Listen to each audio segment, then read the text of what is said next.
Welcome to Post-Doom, regenerative conversations exploring overshoot grief, grounding, and gratitude. I'm your host, Michael Dowd. And in this conversation, recorded in September of 2019, my co-host, Ganga Devi Braun, and I have a conversation with somatic therapist and guide, Janna Diamond. Janna supports activists, healers, mystics, sensitive people to adapt and to evolve in a sea of change. And she really helps all of us who are dealing with climate grief, eco-anxiety, trauma, to become emotionally resilient.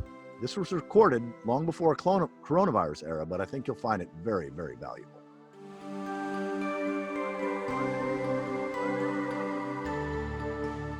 Janna, it is a delight to have you because I so enjoyed the little pre-call, the phone call that we had a month and a half ago, I guess now, when I was still down in Miami. And I was at my sister's house, actually. And so I've been looking forward to this and want to invite you at the start to people who aren't familiar with you, they don't know of your work, help us, anybody watching or listening to this, have some sense of who you are, what you bring to this conversation. You know, this is a place to sort of let us know sort of a little bit about who you are. Help us get you before we go into some of these questions that I'd posed. Sure. It's so good to be here with you as well, and with both of you, truly. And I love the question of who are you, because that is the question, right? Right now, in this moment, I'm a somatic practitioner. I have been starting to call myself an evolutionary activist. The somatic work that I practice is called core energetics, and it is a therapeutic body-based modality, and it's also known as an evolutionary process. And so that really is my background in body-oriented work and supporting people contend with and meet in presence and wholeness what's here and what we're being asked to show up for in our emotional and spiritual and physical body, beyond the mind, thoughts, intelligence that already so exists in pretty full throttle amongst our culture.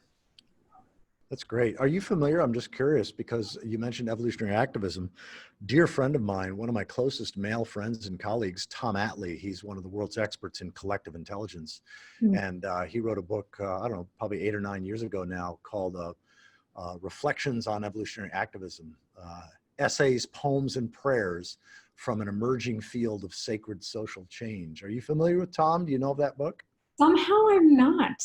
And it's another one of those pieces of the collective conscious that begins weaving through. Yeah, he on his website, it says, a seed sown by Tom Atlee toward the emergence of a movement of conscious evolutionary activism. But yeah, it's called Reflections on Evolutionary Activism by Tom Atlee. I highly recommend it. I think I know for sure that he'd love to know about your work. So this is great to make this connection. Sounds like quite in alignment. Yeah. So I've used this term of post-doom and I see doom as the midpoint between denial and regeneration, with or without us, that life will regenerate. That's what life is about, is taking decay, compost, death, destruction, and creating out of that. So I see doom as that emotional midpoint between denial and regeneration, with or without us.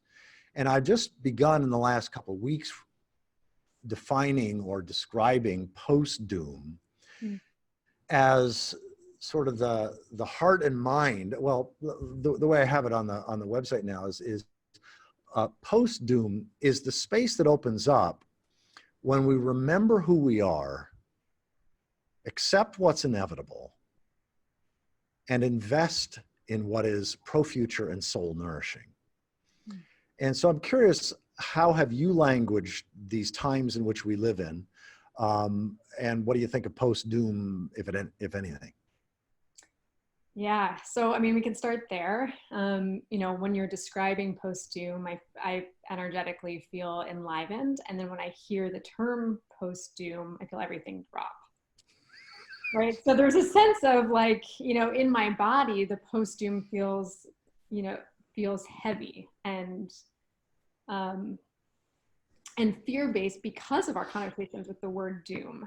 Um, and yet the description allows for such regeneration. And, you know, by putting post in front of it, I hear that that's, you know, where we're coming. And it's interesting just in connecting with it. And um, while, you know, I feel like I often default to these days where we're, you know, there's some implied understanding of what we're moving through. What I've been landing on recently um, is this recently, as in just probably this last week or two, is this radical destabilization. Because what it elicits in me is a sense of what it feels like. Um, Not that everything, like all these other, you know, words don't. It's just it gives it different sort of context in my bones and in my cellular body. And there's a way in which we're essentially like fighting for stabilization. And I'm even cautious around using the word fighting because it's like, where do we find balance? Where do we stabilize when we're almost in a destabilized notion? Do we grasp for control? Where do we pull back? Where are we like protecting ourselves from actually stepping in? And I think even the words we're using and the language that's evolving is like being birthed as we speak, as we are, as we're having these conversations. This is completely unprecedented. Everything is, right? And even that language, like that I may have used, you know, a year or two ago, feels no longer relevant. Like it's having its own lifespan. Um, so I am, you know, in such kind of like curiosity as to the way we choose our language around what is now. One of the reasons why I was delighted that Ganga Devi wanted to co-host this is because Daniel Thorson was the one that recommended both of you. When I first contacted him, there were hardly any millennials. He said, like, are there any other young people? And I said, well, who do you suggest? And he suggested the two of you. So to have you both on the call at the same time is really a delight because your experience is going to be obviously a lot different than those of us who were born in the 1940s, some people, but I was born in 58, but the 1960s and 70s, there was a sense of perpetual progress and never ending up and up that you all didn't have that in that sense. You already had a sense of deterioration or difficulty or challenges. So. Yeah. Yeah, I growing up as a millennial, you know, even going to the movie theaters when I was younger, there was I remember seeing some small things about like polar bears and ice caps, and 9/11 happened when we were young, and you know, just like all these deep, like traumatic, formative experiences that helped us to see that that this ideal of stabilization in our culture that has been the of stability and of progress and of things being both like progress oriented and also really stable, just like was not actually a part of our conditioning. And or at least for me, it wasn't very present. And so I'd love for you to share some about your own life story and your own journey of discovering the way that you see the truth of this moment now, and what your path has been like, and particularly any dark nights of the soul that you've gone through that have really helped to bring you to the deep healing work that you're doing right now.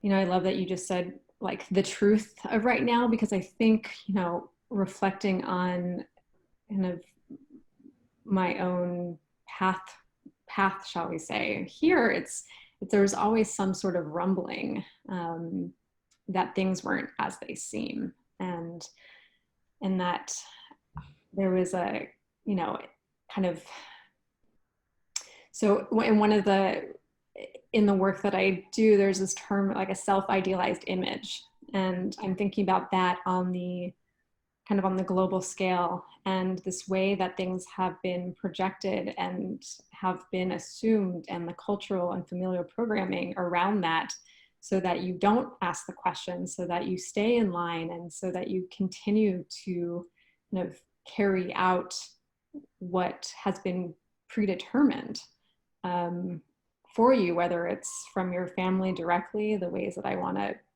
prove myself, my worthiness, the ways I get love, the ways I get affection. Like if I was to step out of that,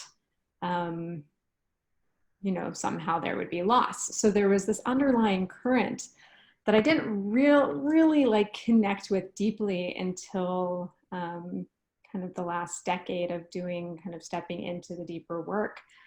But, I was raised in a upper middle class Jewish family, not that connected to the outdoor world, really steeped in a kind of an unconscious level of trauma and kind of history of persecution, right? That is so much of the history and our story and where we come from. And it was only really one generation beyond my parents that had fled.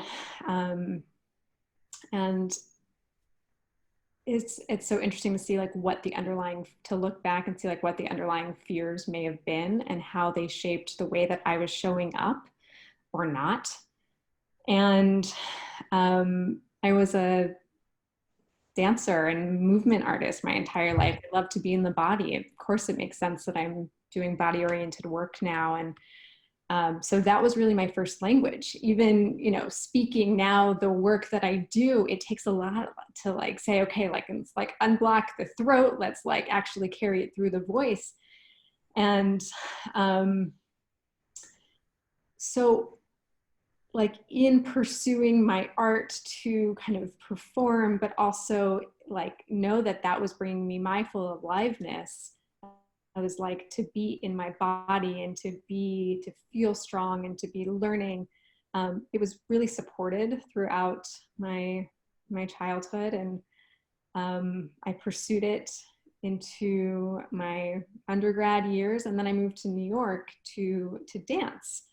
And so I was so fortunate to be able to step into really like overwhelming and cutthroat competitive atmosphere of the like downtown experimental dance scene in New York. I don't know who would do that, but all the blessings to those who did and myself. And to get to do the work that I wanted to do. And there's still like, there's this current of like uncertainty, which was great. Which like, it's funny, I'm like, there's the way that this is coming out even is like, it feels fragmented. Like it's not, there is no linear path. There is no like seeking, right? Like finding different teachers and finding folks and the injuries. So like, it's a really actually landing on the place where my body had a different path than what I thought I was supposed to carry out and maybe do for the culture or for my parents. And one injury in particular really kind of took me out and forced me to look at all the identities that were showing up in a particular way. And I know this is roundabout at the moment, but so to have to stop dancing, to have to look inside, to have to kind of discover what I am without that identity and that level of it's really about identities. Mm-hmm. So I'm curious.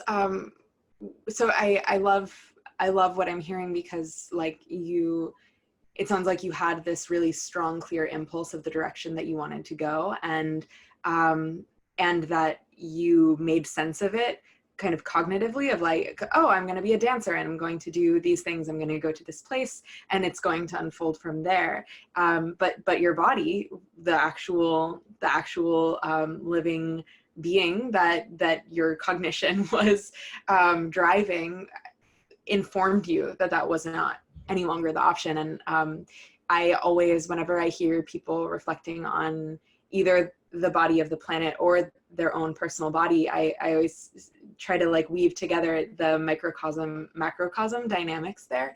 And like right now, you know, we have like very clear messages from our planet about certain things that we thought we were able to do are not actually viable any longer. So we're having to ask some really serious questions. So I'm curious what in your journey were some of like the practices and or frameworks or, you know, philosophies that helped you to work through that period of like injury and confusion, it sounds like.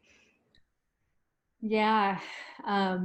So I actually remember so clearly, like in the not being able to do what I had, you know, intentioned, and also what was intentioned for me in that same way that, you know, the personal and the kind of the global frame was like in slowing down, in really coming into the subtleties and the nuance and relinquishing all the places that I thought that I knew, and that there was a sense of control. I feel like this continues to come down to control and where and how control lives in our bodies, and the ways that, you know, there is actually like we really only have this moment. So am I trying to control this future image of what I foresaw as being the thing that I wanted, right? That's this attachment, this grabbing of this image. I remember so clearly being in, I think it was a somatic practice, a personal somatic practice on a Saturday morning with the sun shining in through my window, and laying on a mat or on a blanket on the ground, and having a really clear kind of channel or vessel that the work was to bridge some of these, to bridge these pieces.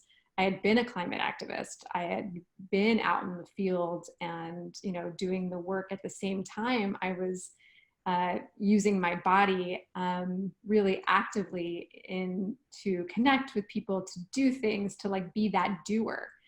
And it wasn't until like the slowing down and kind of like the peeling back the layers of what that, even the addiction to being the doer was, that I could begin to see and hear what was being asked of me. And, you know, that meant leaving some comfort and leaving the ease. As much as I was in perhaps physical pain, like the physical pain was the only thing that was going to slow down, so that I could slow myself down, so I could see actually what was at stake and what was coming up. I ended up going to do an environmental fellowship in the woods, and, you know, like leaving, it's like connecting to the earth and the soil, knowing that like my body was not separate. And if I continued to walk around the concrete, you know, jungle of the city streets in the pain, the physical pain of not knowing where to go, that wasn't actually what was the movement that was being asked for. Thank you, Janna. I'm curious, as you think about our predicament, the cascading challenges that we face, one of the questions I've been asking various guests in this series is related to human nature and how they see our gifts and challenges, making it easier or more difficult with respect to responding to not just climate, but the whole range of places where we've been out of right relationship to our larger body, the living earth, and where we are now reaping the consequences of that, but also those of us who still have an activist heart, or a heart to make a difference, or a passion or a yearning or a desire to be a blessing in some tangible, concrete way. How do you see human nature factoring into any of that? I think this is really where some of the shedding of blocks to our fullness come in, and acknowledging that, you know, we are all carrying kind of these defenses that have likely been with us since we were very, very young, to feeling what we need to feel and to feeling our feelings, right? We look at the body and we see where places might get held back, or where we restrict our breathing so that we don't have to feel the pain of of anything, of being rejected, of shame, of like fear of, you know, potential loss, and of survival. And so there's a way that, if, you know, the work is to continue to open our hearts. I mean, that we have the capacity to do that, full stop. Like, that is in our nature, and yet we need to be supported and witnessed deeply to shed the places that have held us back from having our hearts. And so, you know, we get into the places where we need each other. We really deeply need each other. And if we're not working consciously to integrate the places that have, you know, caused us hurt and pain, then, you know, the tendency is to separate, and is to create competition and places where we're actually pitted against each other.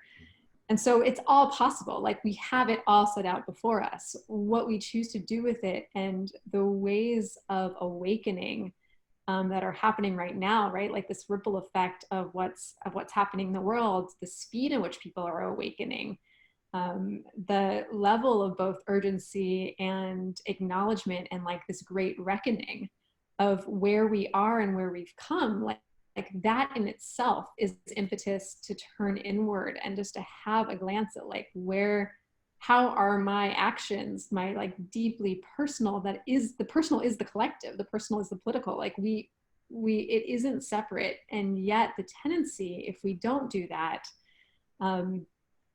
is to separate. Like that's young. It's really early. It's by no fault, you know, of the fact that like that's we're living in a cultural paradigm that we've had to be and show up a certain way, and to do that we've had to fit in and hold back. And we want to break down those barriers to holding back, so that we can be in our creativity, we can be in our heart, we can be in our aliveness, and we can connect regardless of any outcome. Yeah, I see it almost as an inevitable process of being born into an unsustainable culture, a culture that's anthropocentric rather than life-centered, and that has a arrogant relationship to primary reality rather than a humble relationship to primary reality. And then how those dysfunctions and quirks and challenges get embodied in our body is probably what a huge piece of your work is about. You just mentioned like where we've come from and where we're going, and I just love so much that like the work that you're doing is so grounded in the present moment, because it is body work, it is embodiment, somatic work, and also has so much to do with the context in which people are moving, and that you frame it as evolutionary, I think is really beautiful. And there's this beautiful Joanna Macy quote that we're folding into the conversation series that I'd love to hear your thoughts on. So she says, "There is science now to construct the story of the journey we have made on this earth, the story that connects us with all beings. Right now, we need to remember that story, to harvest it and to taste it, for we are in a hard time, and it is knowledge of the bigger story that is going to carry us through." And I'm just curious how you see your work and what you do, and also who you are being rather than doing in this time within that larger context, and how that might be supportive to anyone listening. It also makes me think of another, of Michael Meade, and a quote that just came through, which, you know, really just I often rest in like, there can't be an end because there was no beginning. And it just, you know, came right through when I remember kind of this like, kind of the wave of consciousness and the ability to actually have our hearts break continually.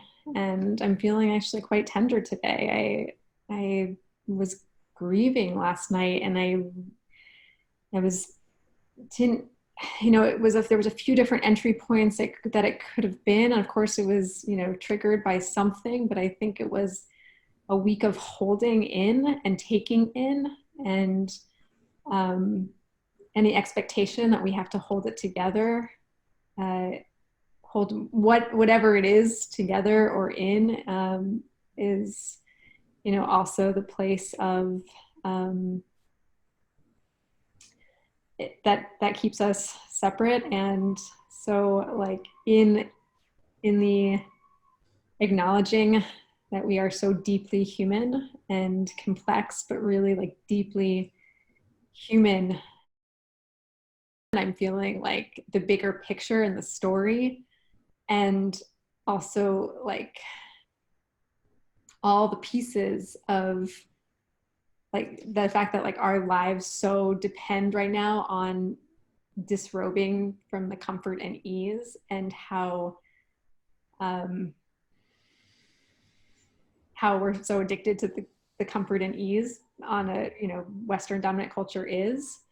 And so we're in this predicament, and it's like, it's such a dance. It's such a, like a rebalancing, a destabilization. It is a dance of trying to figure out like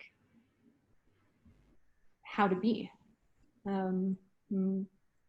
If I can just jump in, this conversation won't actually be uploaded for some time, but we're having this the day after Greta spoke to the United Nations in a very prophetic way that moved me to tears. It moved my wife to tears, moved many people to tears.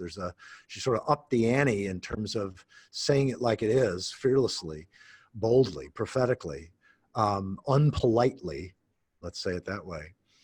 And I couldn't help but begin to reflect on my own contribution, my own life. Like, what is my message? How, you know, is this a time in culture when I need to step up, not in order to save and dust civilization? I don't think that's possible. I think it's possible that our species will be extinct in the not too distant future. And I think it's also possible that a remnant will survive. But I know we're in contracting, collapsing, challenging times. And so what's my role? What can I do given my gifts and limitations? So sort of human nature, but not in an abstract sense, but like my nature. You know, I'm a recovering alcoholic. I'm a recovering addict. You know, given my understanding of addiction, what can I contribute in terms of our addiction to fossil fuels, our addiction to comfort, as you just spoke at? And so I'm in a deep reflection myself, just even as the last 48 hours in terms of my own role, and where can I be the biggest blessing in that I can be for life, for the future, given my gifts and limitations. One beautiful element of like the deep time cosmology element of reflection that I know I found really, really helpful, and we spoke a little bit before we started recording about like it kind of folding in religion, and in your case and also in my case Judaism, into how we understand some of this work that is asking to be done.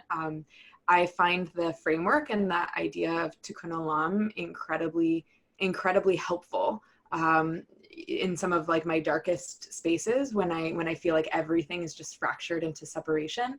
The idea of Tikkun Olam, as I understand it, is that like the universe was once whole, that God was once completely whole, and that it all like necessarily fractured. And that in the invitation of aliveness is to bring it all back together, is to repair the world to wholeness. And whether we're doing that through engaging with people interpersonally, through conversation and creating connection and, you know, reconnection, regeneration of connection, and remembrance of who we truly are, or if we're like repairing the fracturing of our psyche and our body and the fractured elements of ourselves that have become so disparate through trauma, whether within our own lifetime or inherited from our ancestors. There's so much there that is, we have this invitation to pull things back together into a sense of intimacy and connection, that like if we're doing that, it doesn't really matter if there's permanence, because it matters, to me at least, that there's remembrance of who we truly are and that there's connection there. And from that place, impermanence feels actually really okay, because it's all, as you said, a part of the dance. And the remembering piece feels, you know, so critical here. It's like remembering who we are and where we come from, and that we are a part of the bigger sphere, right? And it's kind of sometimes a really hard awakening to know that it's not all about me. It's not all about us, and we can do what we can to live into our gifts and live into our nature, and you know, model what that looks like, and continue to listen to spirit, to God, to trust, to what's coming through. Once, you know, we have more and more capacity to hear in that slowness, in that shedding of the trauma, both ancestral and this lifetime, to be with what's here. You know, I'm thinking of Michael knows that I've you know, studied also with Stephen Jenkinson, and you know, we could go on a tangent there and bring in some of, you know, his words, and that I could never do justice ever. But I keep thinking that, like, I hear his voice coming in saying, like, the future will never exist. Like, there is no future, right? Like, and it's, you know, he wouldn't want it to be a spiritual teaching, but like that, just that it is like it is now, like when we remember that there actually isn't a future that we're trying to save or hold on to, we almost become a little bit more free and liberated from some sense of having to do something, because even that idea of doing something is coming from a place of trauma or fear of it not being the way that we want it to be. Yeah, I share, in fact, Barbara Cecil and I interviewed Stephen Jenkinson a couple of weeks ago, and we'll be uploading, Connie will be editing and uploading that here in the next 2 weeks, I think. But I'm reminded, in talking about, both of you talking about remember who you are, and my wife Connie created a children's curricula using Bill Plotkin's work, in terms of the whole relationship to our larger self, our larger body, the earth and the earth systems, and our own maturity, our process of maturity, going through that. And it was called Remember Who You Are. And it took the Lion King and Bill Plotkin's work and brought them together and created just a delightful children's curricula that's designed to really take children through this understanding of our maturing process that also applies, I think, to our species, not just to us as individuals. So I'm just reminded of that now in this conversation of remember who you are.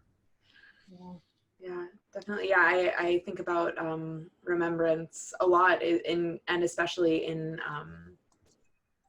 the context of Judaism, and just like how important remembrance is within that tradition, and like how through so much trauma and through so much oppression, this emphasis on remembrance of origin and of roots, and also of pain, it encourages us to really harvest lessons and move forward, hopefully into not reproducing them. I think that's the idea behind it. But of course, with trauma, it's difficult to determine what people do with it from a place of activated trauma. But, you know, especially considering, I don't know, I feel like remembrance, the next question that we have has to do with impermanence and death. And there's like an element of relating healthily to impermanence and death that has to do very much with release. You know, just allowing things to pass away and fully releasing them and being non-attached. And then there's also a remembrance element there, and just as like the thread that I'm seeing weaving through this conversation, it's generating thoughts in me. And I would just love to invite you also to reflect on if being present with death, being present with impermanence, being aware of whether it's on planetary scales or interpersonally, these elements of life that are so inevitable, so real, so true, how that's informed the work that you do, and how, again, not just what you do, but how you be, how you are in your presence in the world. I am thinking about, you know, some of the times that I've been held to grieve fully and to let the wails, let the full expression of my breath move through my body. And like the depth of the love and the heartache and the heartbreak that gets to move through us as humans, as we're feeling and seeing and meeting what's around us. It actually, like, it's such a radical thing to feel fully, and especially, you know, in a culture, and we keep coming back to the cultural images because it's so important that we continue to name those and see like how, you know, as a culture we're you know, death is hidden, and of course talking about Western culture in particular, but and the ways that we've really been taught not to connect to the end of things, not to see, you know, we see the flowers bloom and not necessarily to see them die away, or to create rituals around death that actually are coming from our listening and from our knowing and from our lineages, that you know, feel like they are authentic and real. And so, like, even just bringing death into the everyday consciousness, and, you know, there's a little plant on a table in my room that I move each morning to the windowsill to get light. And it's also like an acknowledgement, like I'm here one more day, like I'm turning the cup up, right? Like we're here, we have another opportunity to breathe and to bring ourselves and our passion and our mission. Like I feel like this is, you know, when I'm reminded, I was like, oh yeah. And again, I'm just going to say it's not about me and the words that are coming through. It's like, I really want to be of service. And that feels deeply connected to my relationship to death right now. And it's ever changing, it's ever evolving. And meeting those fears as they come up is part of it. So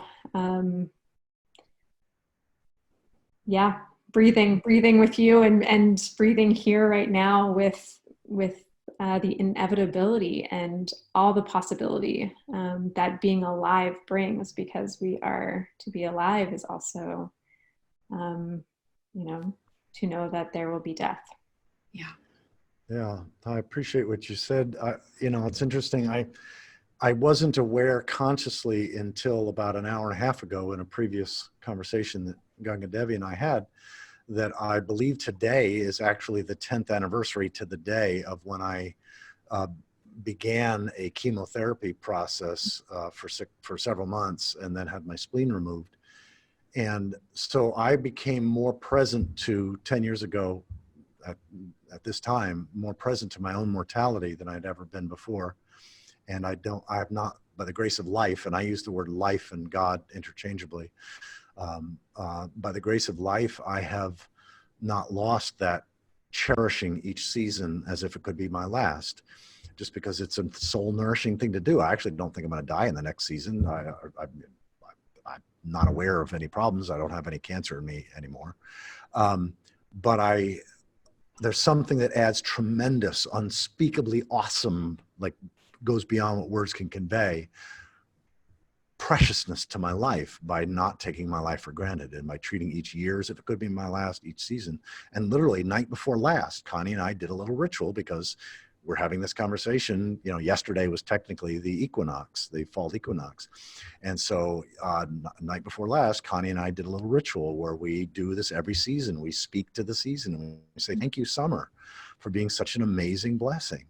If one or both of us never get a chance to experience you again, and we actually hold in our mind, in our imagination, that one or both of us would die before the next summer comes along, we just cherish what an incredible gift you've been.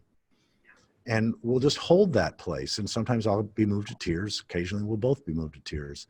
But taking each season as a sacred gift, I've had the grace of being able to experience now 60 summers.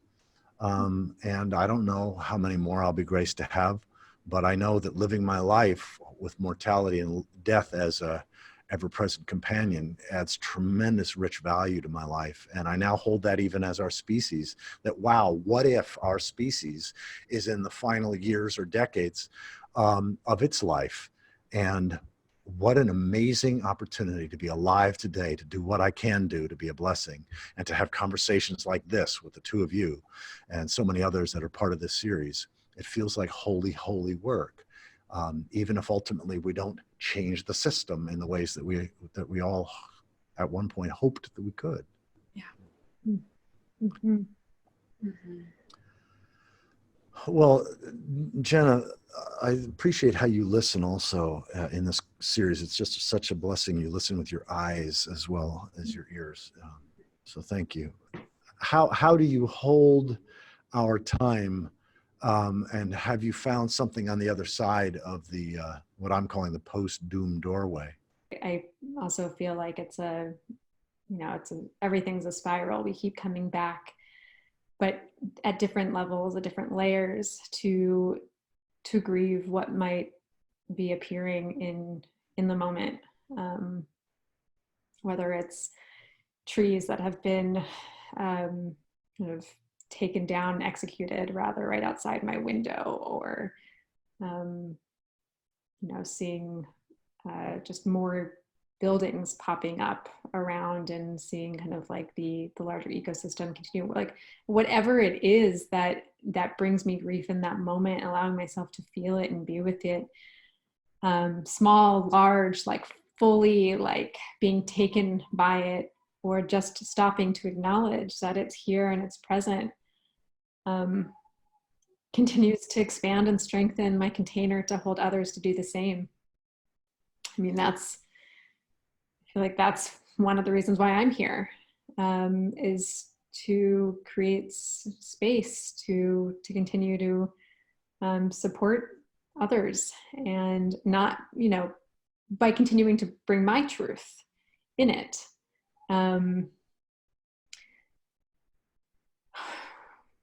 Right? Like the other side is this deeper, ever expanding heart space of possibility and love and life force and creativity, and like a deep, deep connection to all that is, and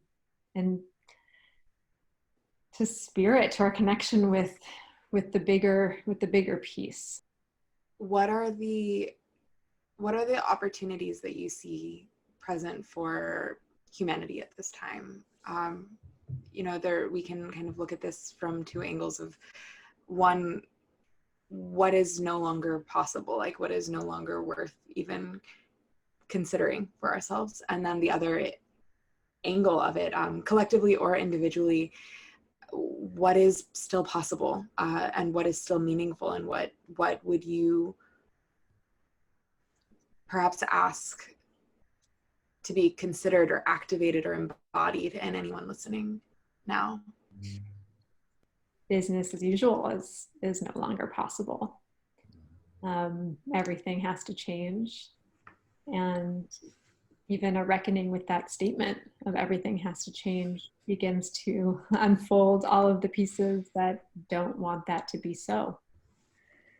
And, you know, we lay it all out and we see, okay, so if what what the current wheel that's moving quickly down a path, like this thing that is in motion, like, can we allow it to shift and change course and like evolve in real time? And that's kind of what's possible. So like what's not possible is continuing exactly as it is and us holding on for dear life.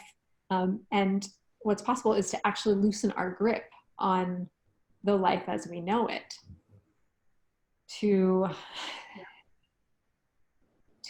expand, to integrate, to bring more and more and more truth and more humbleness, more humility to what's brought us here.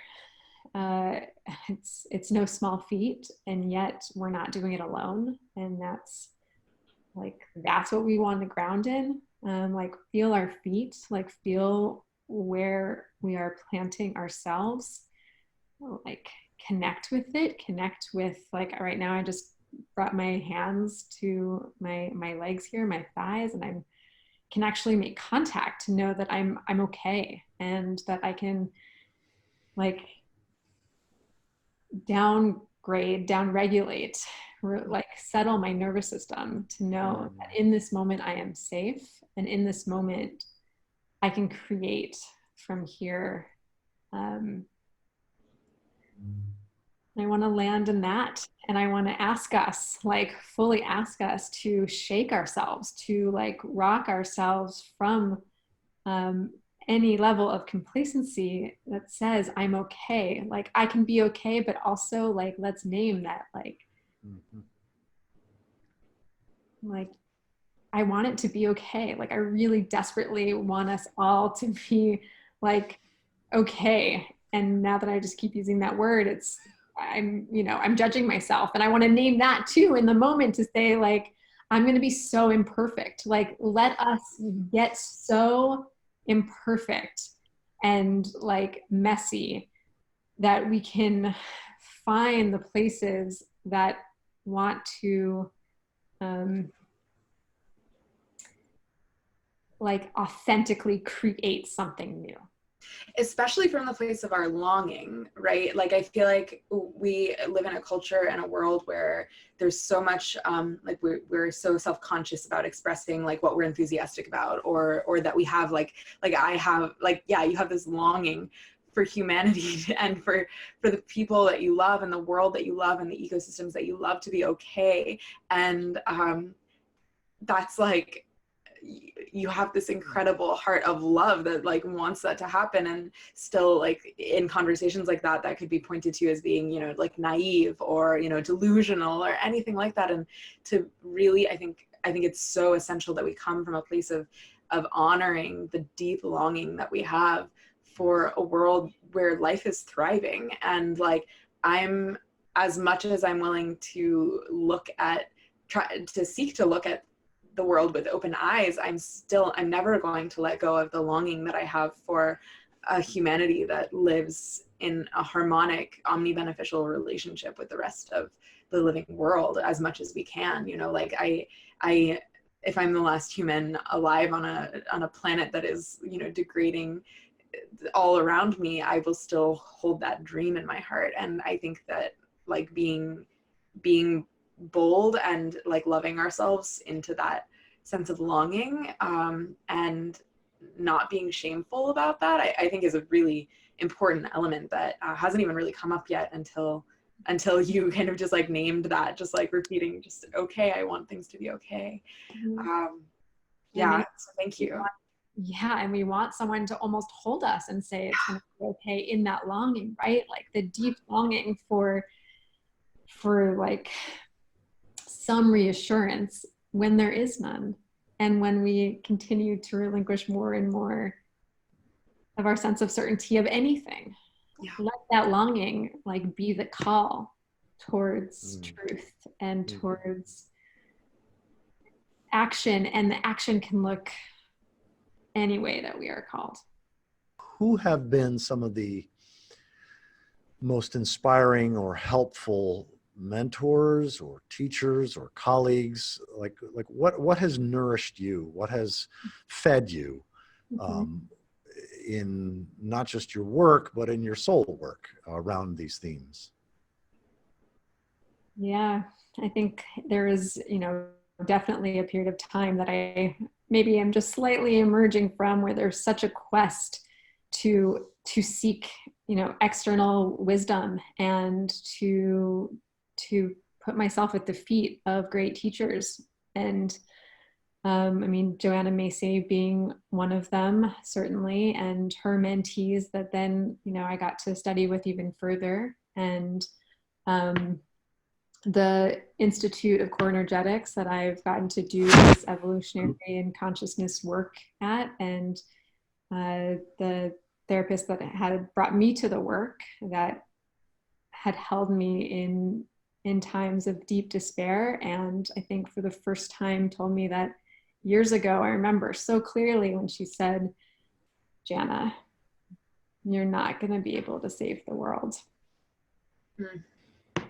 And my world was shattered in that moment, completely and utterly shattered. Like I broke. And because something still had, like I had some sense in me that everything I could do could change the thing, could change the trajectory. And like that moment coming in so clearly right now as we sit in our unknown and in these conversations and in connection, it was, certainly prophetic in many ways, and on the path towards, studying with Stephen and with another teacher, Jean Denny, who does a lot of death and dying work and consciousness. And I've also been fortunate to more recently work with some folks down south in Atlanta, the School of Humanity and Awareness.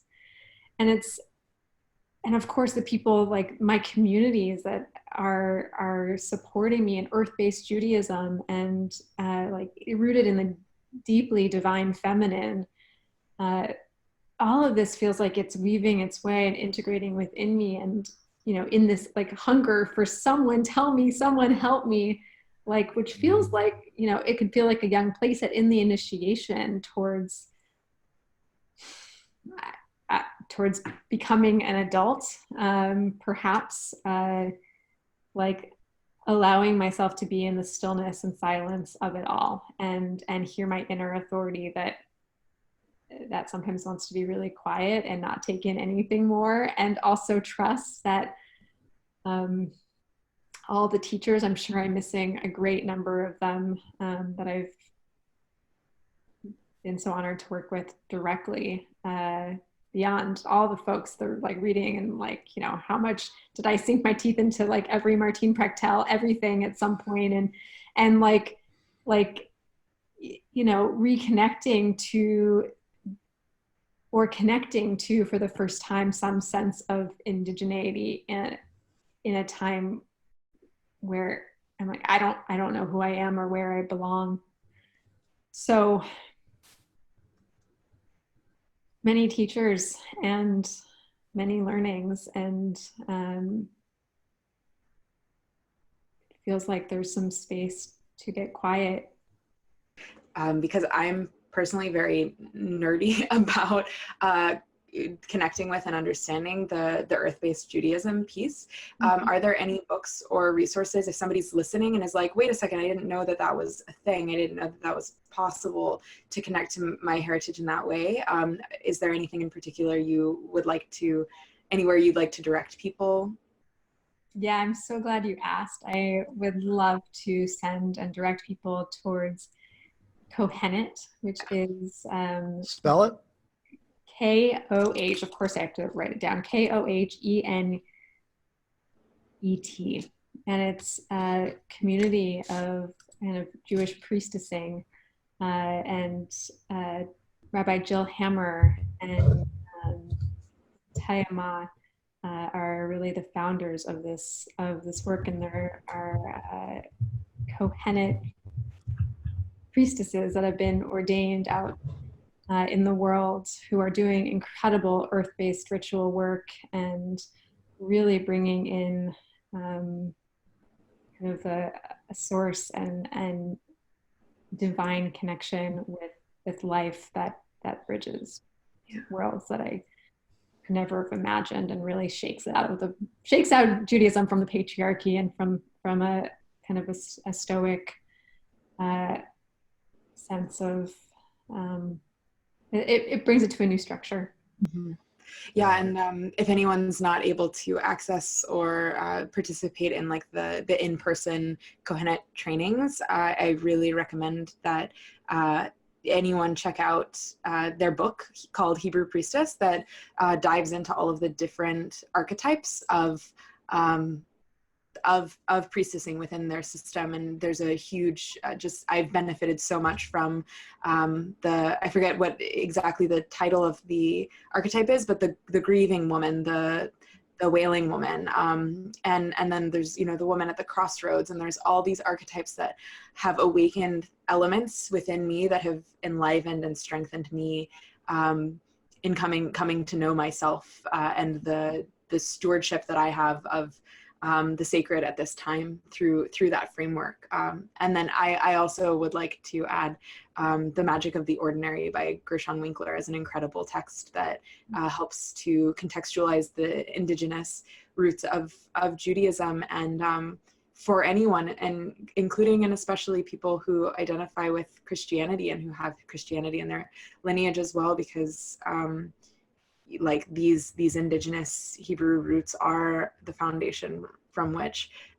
so much of people's religious world now emerge. And I think that that's actually a big part of people's healing, and like the collective psychic healing has to do with coming back to those roots that were adapted out of trauma responses so long ago. Well, I'm just delighted, blown away and surprised, but delighted and delighted about this conversation here because I wasn't aware of what either one of you have been talking about these last some minutes, but B, it makes so much soul sense given what I know about the nature of religious language, symbolic language, and the Jewish emphasis on covenant and a covenant with life, almost a contract with life. And I remember hearing David Abram speak about Yahweh as like the sound of breathing. It's really the way life keeps us alive, which is the in and out breath. If you listen to it, it sounds like Yahweh, and you're breathing. And for the Hebrews, you didn't need to believe in the Spirit of God. The Spirit was wind and breath personified. The only way that you can experience wind, and the only place you can experience breath, is in the present moment. It's the present moment, life in the present moment, divinized as a thou, not an it. I think either one of you, any last thoughts you'd like to say to bring this particular conversation to completion?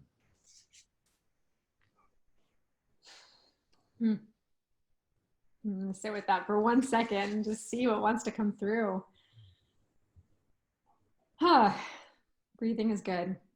Yes. Oh, by the way, even earlier when you mentioned touching your thighs, yeah, I did that at that same time because I thought that's a great little practice, and it actually brought me. I noticed my body, my breathing slow down. So even you just voicing that helped me in this conversation. So thanks. Yeah.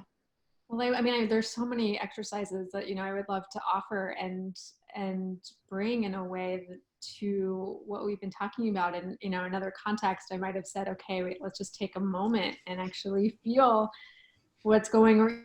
Even like, right, like we don't talk a lot about anger. Like I've discovered that I had anger in the last few years in doing this work, because as a socialized female, that's not something that we're often told that we are able, or we're not, it's not something that we should have. So like allowing ourselves to get into the parts of our body that have held things back, like even doing a little bit of jaw work and allowing yourself to kind of feel into any tightness or where things have been held can unblock our places that want to express. And this is a time for expression. This is like really radical expression of truth, of unbridled, of unfiltered truth. And we're seeing it in many ways, and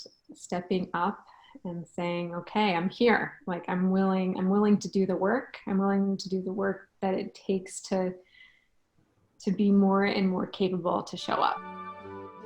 For more information about this project, go to postdoom.com.